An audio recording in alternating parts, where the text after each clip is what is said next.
Bonjour à toutes et à tous. Il s'agit d'un culte particulier aujourd'hui. En effet, c'est le culte des jeunes, organisé cette année par le groupe des jeunes de Batignolles, plus présent que jamais et heureux de vous voir si nombreux aujourd'hui. Mais il est aussi animé par les enfants de la découverte biblique et le groupe du catéchisme. Pour respecter la jauge sanitaire, le culte est aussi diffusé simultanément dans la salle du rez-de-chaussée. Ce dimanche s'inscrit dans une démarche accompagnatrice pour témoigner de nos foi, qui sont aussi nombreuses que singulières, et de partage de notre réflexion. En ces temps troublés par cette crise sanitaire, beaucoup d'entre nous se découragent, accablés par des confinements à la chaîne, mais aujourd'hui, ensemble, nous voulons, nous et vous aider à placer votre espérance dans le Seigneur, à voir le beau dans nos vies et les vertus humaines. Comme le dit le fameux dicton latin « Carpe diem », cueille la vie.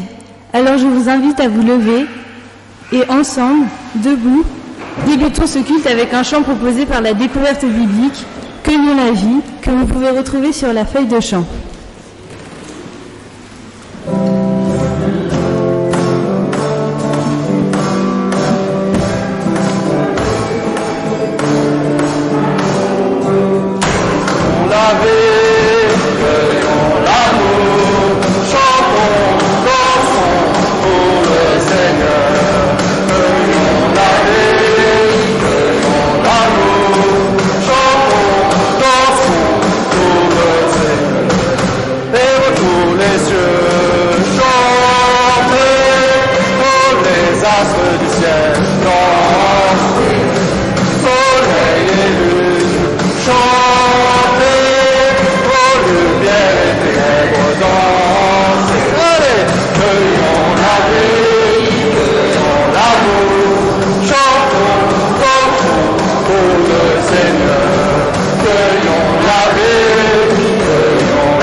Je vous invite à vous rasseoir et je vais vous lire maintenant une prière trouvée dans la poche d'une religieuse morte en Algérie. Vis le jour d'aujourd'hui, Dieu te le donne, il est à toi. Vis-le en lui. Le jour de demain est à Dieu, il ne t'appartient pas. Ne porte pas sur demain le souci d'aujourd'hui. Demain est à Dieu, remets-le lui. Le moment présent est une frêle passerelle. Si tu le charges des regrets d'hier, de l'inquiétude de demain, la passerelle cède et tu perds pied. Le passé, Dieu le pardonne. L'avenir, Dieu le donne. Vis le jour d'aujourd'hui en communion avec lui. Je vous invite à vous lever pour chanter le cantique « Peuple qui marchait dans la longue nuit », les 2 strophes.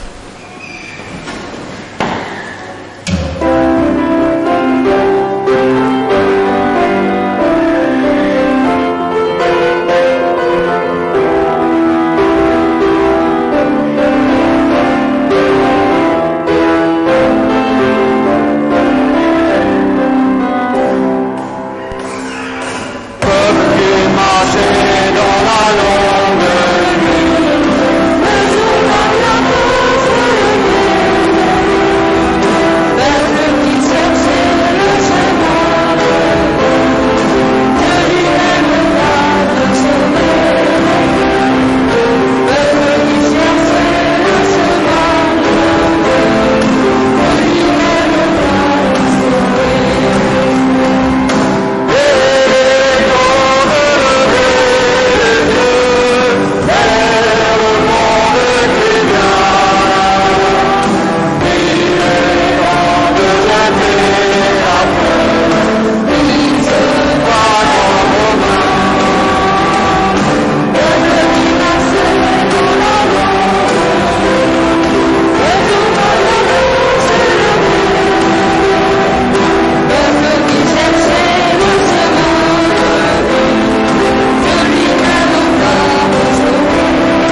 Maintenant, je vous invite à reconnaître notre fragilité, c'est-à-dire nos péchés. Nous prions. Seigneur, toi qui lis dans nos cœurs et qui connais nos difficultés à t'obéir et honorer ta parole, pardonne-nous. En ces temps sombres, aide-nous à demeurer la lumière du monde. Lorsque nous doutons de ta sincérité ou de ta loyauté, pardonne-nous. Quand dans le tumulte de la vie, nous oublions ta présence et ne prenons plus le temps que tu nous offres, pardonne-nous. Voici ce que tu nous dis, Père éternel. Quand les montagnes s'éloigneraient, quand les collines chancelleraient, mon amour ne s'éloignera point de toi, et mon alliance de paix ne chancellera point. Dis l'Éternel qui a compassion de toi, et je te consolerai comme une mère console son enfant. En Christ, l'Éternel notre Dieu se penche vers nous et nous dit, mon enfant, tes péchés sont pardonnés, ta foi t'a sauvé, avance en paix. Je vous prie à présent de bien vouloir accueillir la parole de notre Seigneur. Seigneur, quand le bruit du quotidien nous empêche d'entendre ta voix, quand le bruit de nos soucis couvre tes paroles d'espérance, quand le tumulte de la vie semble nous emporter, éveille nos cœurs à ta parole. Seigneur, quand nous n'arrivons plus à discerner ce qui est prioritaire, quand nous ne voyons plus que l'ombre des choses, quand nous ne savons plus distinguer l'essentiel du superflu, ouvre nos yeux à ta présence. Éveille nos cœurs à la parole que nous allons entendre maintenant, qu'elle soit notre nourriture, celle qui nous permet d'avancer et de toujours espérer. Amen. Dans l'évangile de Marc, au chapitre 2, nous lisons les versets 1 à 12 avec l'animation de la découverte biblique. Quelques jours après, Jésus rentra à Capharnaüm et l'on apprit qu'il était à la maison. Et tant de monde s'y rassembla qu'il n'y avait plus de place, pas même devant la porte. Et il leur annonçait la parole. Arrivent des gens qui lui amènent un paralysé porté par 4 hommes.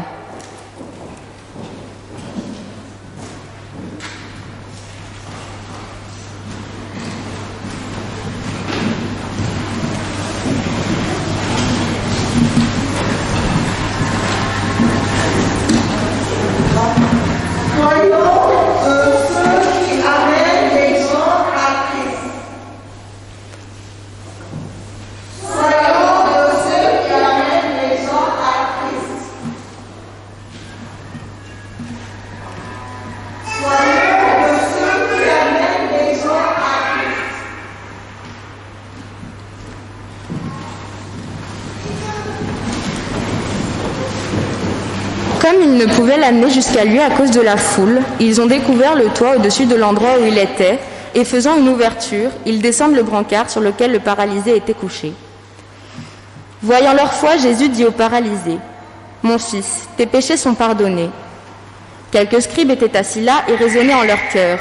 « Pourquoi cet homme parle-t-il ainsi? Il blasphème. Qui peut pardonner les péchés sinon Dieu seul ?» Connaissant aussitôt en son esprit qu'ils raisonnaient ainsi en eux-mêmes, Jésus leur dit, « Pourquoi tenez-vous ces raisonnements en vos cœurs? Qu'y a-t-il de plus facile de dire au paralysé, « Tes péchés sont pardonnés » ou bien de dire, « Lève-toi, prends ton brancard et marche » Eh bien, afin que vous sachiez que le Fils de l'homme a autorité pour pardonner les péchés sur la terre, il dit au paralysé, « Je te dis, lève-toi, prends ton brancard et va dans ta maison. » L'homme se leva, il prit aussitôt son brancard et il sortit devant tout le monde, si bien que tous étaient bouleversés et rendaient gloire à Dieu en disant « Nous n'avons jamais rien vu de pareil. » Nous écoutons maintenant la participation du catéchisme.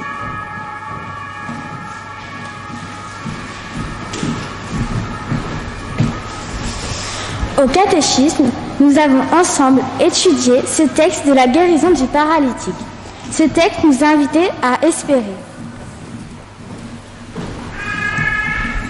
Espérer parce que nous pouvons nous-mêmes, comme les amis du paralytique, aider les autres à trouver la meilleure solution pour eux. Espérer parce que nous pouvons essayer quelque chose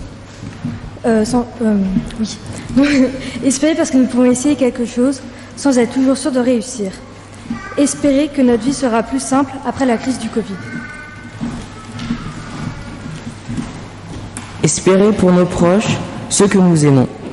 Espérer d'être libérés de cette pression et revivre. Nous remettre debout comme cet homme. Espérer, c'est-à-dire combattre la déception, l'insupportable, le gâchis, la tristesse, se remettre debout tous. Nous avons appris que nous pouvons, nous aussi, comme les amis du paralytique, devenir porteurs d'espérance pour les autres, pour aujourd'hui. Nous sommes aujourd'hui comme paralysés par la crise, mais nous voulons construire demain. Nous voulons revivre, nous revoir. Nous voulons nous porter les uns les autres. Nous voulons aussi essayer d'imaginer des suites à ce texte. Tous étaient stupéfaits et rendaient gloire à Dieu en disant « Notre cœur est dans la joie ». Tous organisèrent une grande fête en invitant Jésus et tous les autres malades. Il n'y avait que du bonheur et de l'allégresse pour les enfants de Dieu. Suite à sa guérison, l'ancien paralytique rentra chez lui avec ses amis. Il était reconnaissant envers eux de l'avoir aidé et envers Jésus. Il se souvint alors qu'il avait un ami malade et il voulut l'amener pour rencontrer Jésus. Il devint ainsi lui aussi porteur d'espérance pour les autres.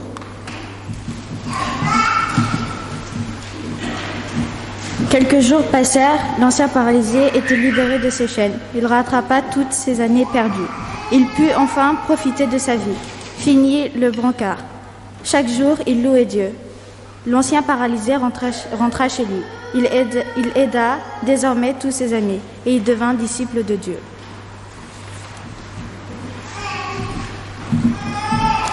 Je vous invite maintenant à chanter le cantique « Rien ne pourra jamais ».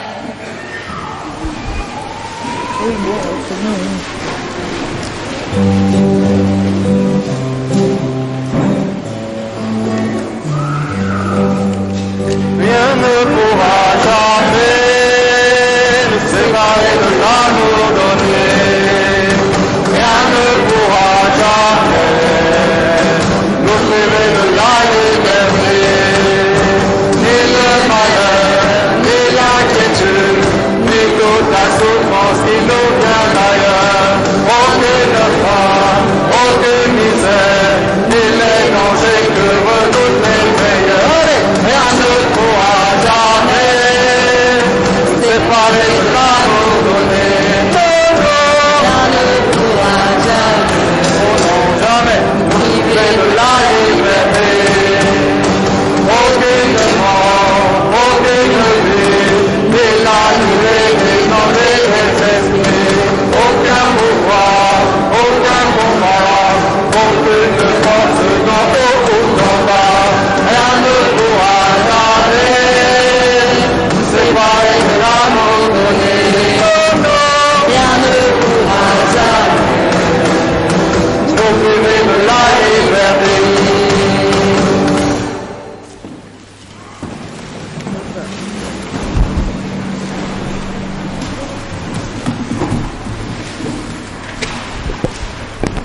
Dans le livre d'Ésaïe, au chapitre 40, nous lisons les versets 27 à 31. Israël, peuple de Jacob, pourquoi est-ce que tu te plains en disant « Le Seigneur ne voit pas ce qui m'arrive, il ne défend pas mon droit ». Pourtant, le Seigneur est Dieu, depuis toujours et pour toujours. Tu ne sais pas cela? Tu ne l'as donc pas entendu dire? Il a créé toute la terre, il ne manque jamais de force, il n'est jamais fatigué. Personne ne peut mesurer la profondeur de son intelligence. Il redonne des forces à celui qui est en manque, il rend courage à celui qui est épuisé. Les jeunes eux-mêmes deviennent faibles et se fatiguent. Même les meilleurs tombent. Mais ceux qui mettent leur espoir dans le Seigneur retrouvent des forces nouvelles, ils s'envolent comme des aigles, ils courent sans se fatiguer, ils avancent sans s'épuiser. Nous lisons la lettre aux Hébreux, chapitre 6, les versets 9 à 12. Quant à vous, bien-aimés, nous sommes convaincus, tout en partant ainsi, que vous êtes du bon côté, celui du salut. Dieu, en effet, n'est pas injuste.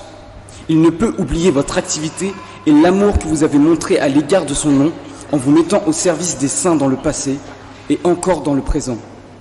Mais notre désir est que chacun de vous montre la même ardeur à porter l'espérance à son épanouissement jusqu'à la fin, sans ralentir votre effort, mais en imitant ceux qui, par la foi et la persévérance, reçoivent l'héritage des promesses. Je vous invite à présent à vous lever pour chanter le cantique « Quand les montagnes s'effondreraient » que vous trouvez sur vos feuilles.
En hébreu, tikvav, l'espérance, désigne aussi la corde qui sert à attacher des choses ensemble.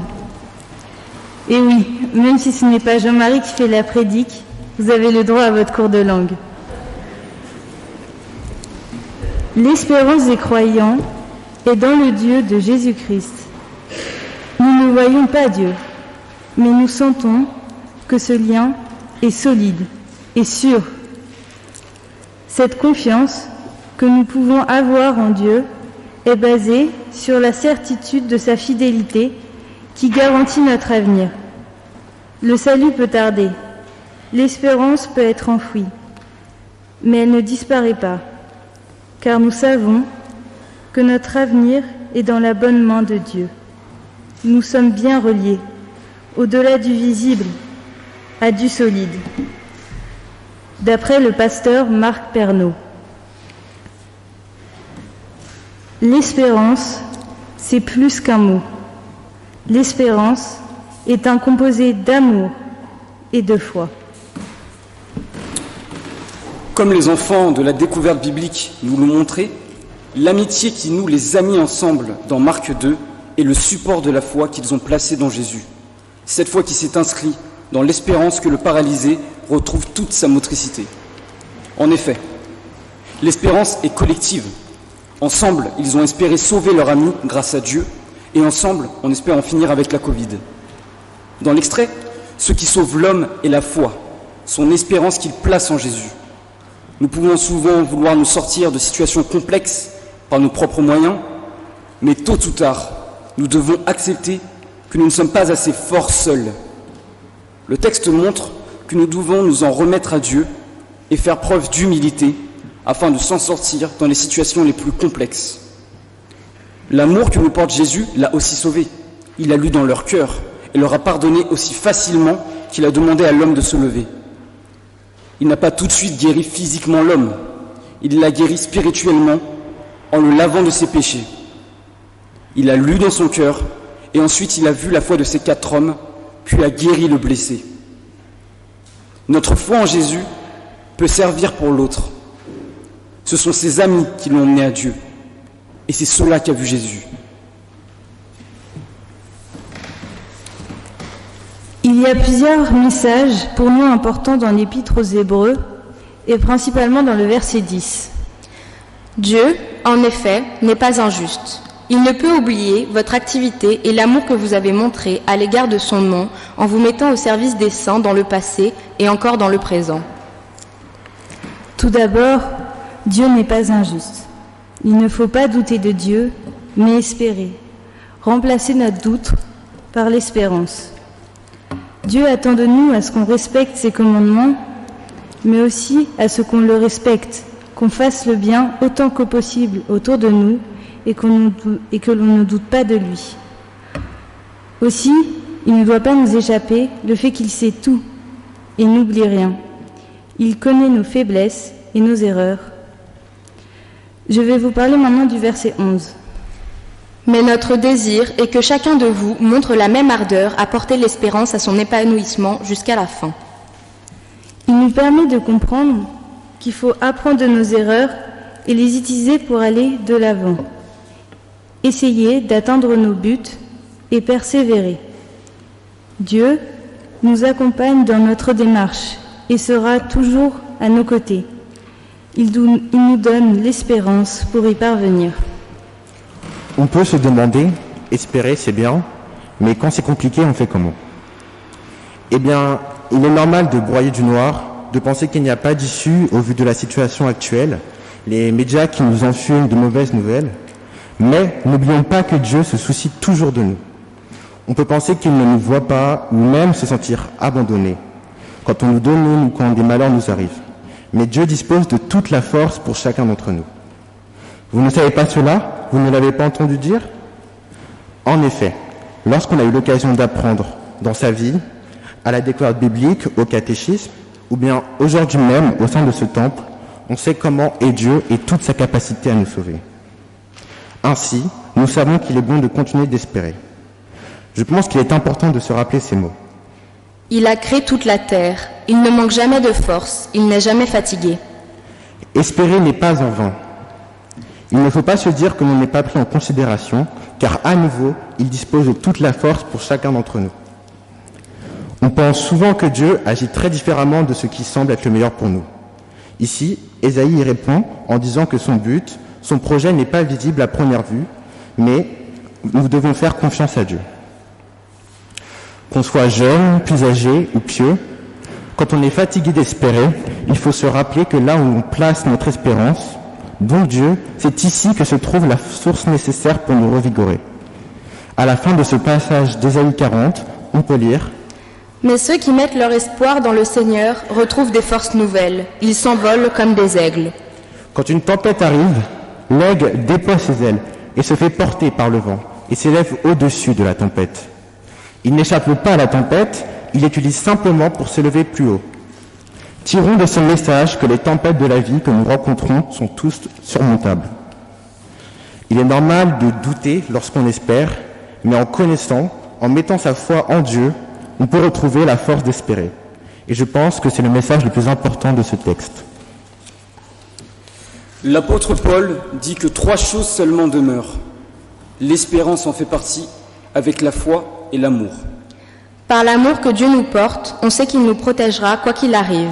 Ses actes sont bienveillants envers nous. Nous ne sommes jamais seuls. C'est pour cela qu'on place notre foi en lui, elle solidifie et permet de ne pas abandonner, pour que ce lien ne se rompe pas. C'est ce lien, cette confiance, cette étincelle qui brille dans l'obscurité des épreuves de la vie qui forme l'espérance. Notre espérance. Amen. Amen.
Je vous invite maintenant à vous lever pour chanter le cantique Cet amour. Vous êtes OK tous les deux?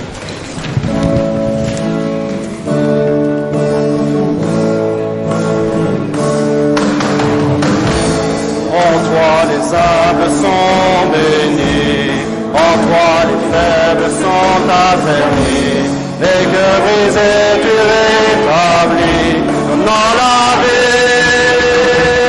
C'est un mot qui peut libérer, c'est un mot qui peut restaurer, nous appelle par notre nom, nous appelle par notre nom.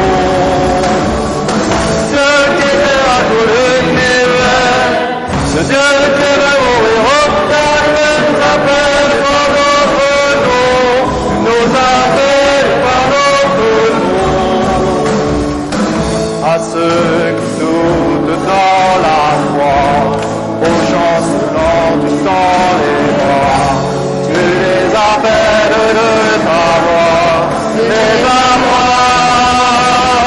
C'est un mot qui peut libérer, c'est un mot qui peut restaurer, nous appelle par notre nom, nous appelle par notre nom. Ce Dieu qui créa tout l'univers, ce Dieu qui va mourir au calvaire, nous appelle par notre nom, nous appelle par notre nom. Oh, oh,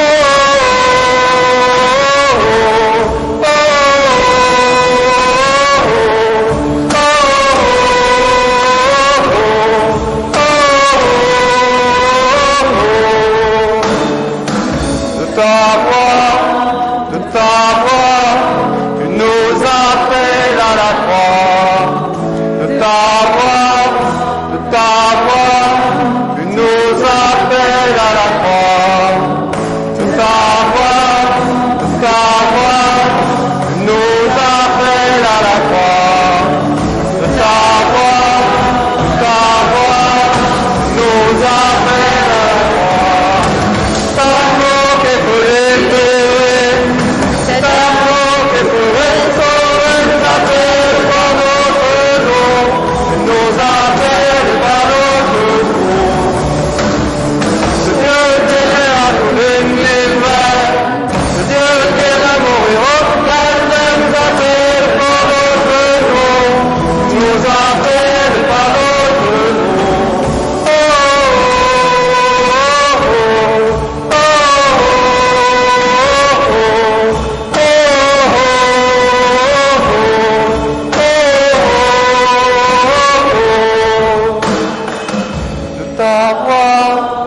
de ta voix, nous appelle à la croix. De ta voix, nous appelle à la croix. Je vous invite à vous rasseoir et c'est maintenant le temps de l'offrande. C'est bon, tu sonnes chanson. Prends ton temps, l'offrande. Faut que tu sois sûr sur tes premières notes.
Je vous invite à la prière, les uns avec les autres, les uns pour les autres. Seigneur, nous sommes réunis aujourd'hui pour te louer et te célébrer. Notre cœur s'élève vers toi plein d'espérance. Nous espérons que les personnes atteintes de maladies, traversant des difficultés, se tournent vers toi. Nous nous tournons vers toi et les portons dans la prière.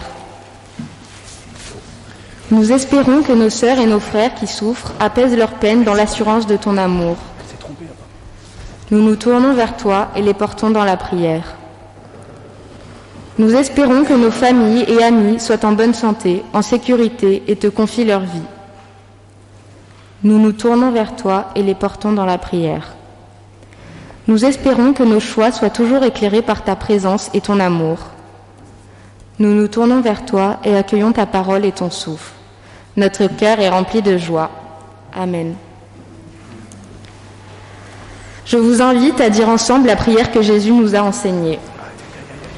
Notre Père, aux cieux, que ton nom soit sanctifié, que ton règne vienne, que ta volonté soit faite sur la terre comme au ciel. Donne-nous aujourd'hui notre pain de ce jour. Pardonne-nous nos offenses, comme nous pardonnons aussi à ceux qui nous ont offensés. Ne nous laisse pas entrer en tentation, mais délivre-nous du mal. Car c'est à toi qu'appartiennent le règne, la puissance et la gloire, pour les siècles des siècles. Amen. Nous allons maintenant reprendre le chant de tout à l'heure, Cueillons la vie, les strophes 3 et 4.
Je vous invite à vous rasseoir et je laisse la parole à Jean-Marie, c'est son petit moment quand même, on va le laisser parler un petit peu pendant ce culte pour les annonces.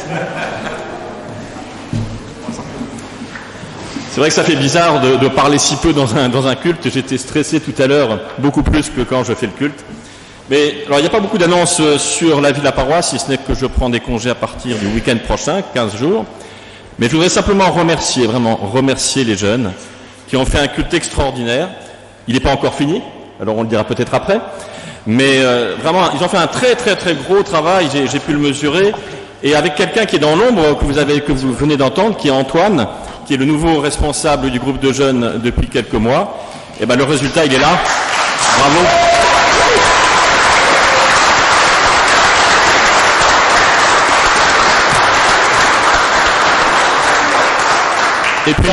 Et puis bien sûr, il y a quand même aussi notre maître de musique, celui qui une fois par an nous embarque et nous fait chanter et danser presque.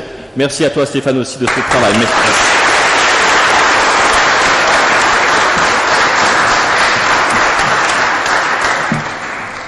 Bon, je précise quand même que c'est eux qui ont fait vraiment la grande partie du travail. Jusqu'au filage hier, il y avait une partie du travail que je connaissais même pas.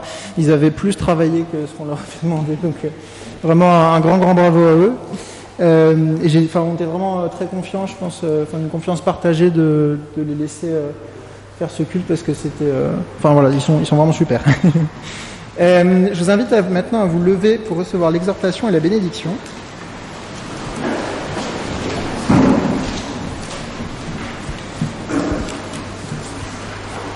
Quand la nuit se fait sombre, soyons des porteurs de lumière sur les pas de nos frères. Quand les obstacles s'amoncellent, devenons des alpinistes et escaladons les montagnes. Quand nous ressentons la solitude et le désespoir, sachons nous confier dans la prière à notre Seigneur. Quand nous avons l'impression de marcher seuls dans les difficultés, plaçons notre espérance dans le Christ Jésus. Osons lever les yeux et regarder l'oiseau sur sa branche qui nous dit de sa voix claire « Reprends courage, l'espérance est un trésor ». Le Christ Jésus nous bénit, lui qui nous donne son espérance chaque jour. Il nous envoie témoigner de cette espérance dans le monde, et cela commence par notre prochain. Au nom du Christ Jésus, Amen. Amen. Et nous terminons ce culte en chantant le cantique « Allez-vous-en sur les places » sur vos feuilles de culte.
Donc c'est la fin de ce culte. J'espère qu'il vous aura plu. Et bon dimanche à tous.